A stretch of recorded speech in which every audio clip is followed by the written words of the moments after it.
Good day, my name is Melandie Nieuwoudt. I'm a second year foundation phase teaching student. My student number is 204491. Today I would like to talk to you about problem-based learning. Now you might ask, what is problem-based learning? Problems are part of our everyday lives. These problems can be categorized into two different classes, namely real-life experiences and abstract intellectual problems. Real-life experiences or problems can be, for example, I planted flower seeds and they did not grow. Why could this be? Abstract or intellectual problems can be, for example, a learner in my class is cognitively very clever. However, he does not speak. Why is this? The notion that the human brain is fascinated by puzzles motivates problem-based teaching and learning. We dislike things that do not make sense. The key characteristic of a problem is that it makes us take action due to the fact that we are puzzled by a dilemma, confronted by a practical choice, confused by apparent contradictions, and when a moral ambiguity arises, we are forced to consider what would be the right answer while we utilize ideas of what is good. In a problem-based learning environment, educators use main characteristic traits, namely people's curiosity and the desire to learn, in a way that facilitates the development of problem-solving abilities. The learning of problems is evidently very interesting to learners, which makes them very good for their development. The right type of problem can help students develop essential life skills such as speech, argumentation, and conflict resolution.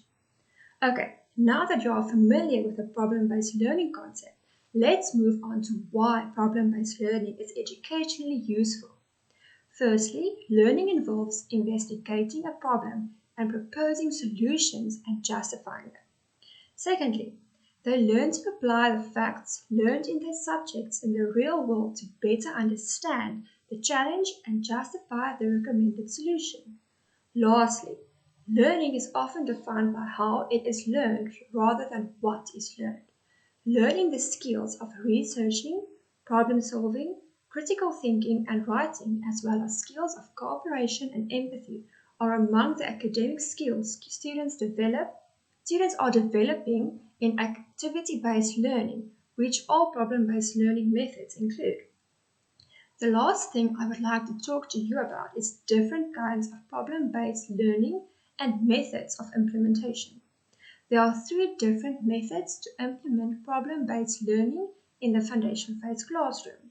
These methods are through experiments, case studies, and role plays or simulations. Formal curriculum-based problems include science experiments. In the foundation phase classroom, learners learn through concrete or hands-on learning. Learners want to feel and experience learning using all five of their senses. Case studies are written accounts of real-life events applied to problem situations, often as part of problem-based learning. A portfolio of various documentations is presented to learners, including letters between two individuals and a problem case. Learning about the problem and the information allows students to investigate the situation and understand key issues, speculate about what they think are key problems, and, finally, suggest solutions that can solve the problems. Simulations and role plays are more engaging than written case studies. Through their experience of playing different roles or immersing themselves in particular situations, they should learn certain things. The learners could, for example, play the roles of workers and managers in a firm that makes large profits.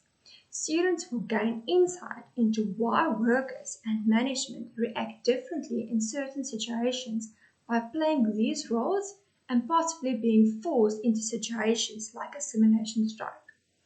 Role plays and simulations generally cause learners to behave differently. They react on an emotional level or they take on contradictory roles. Thank you for watching.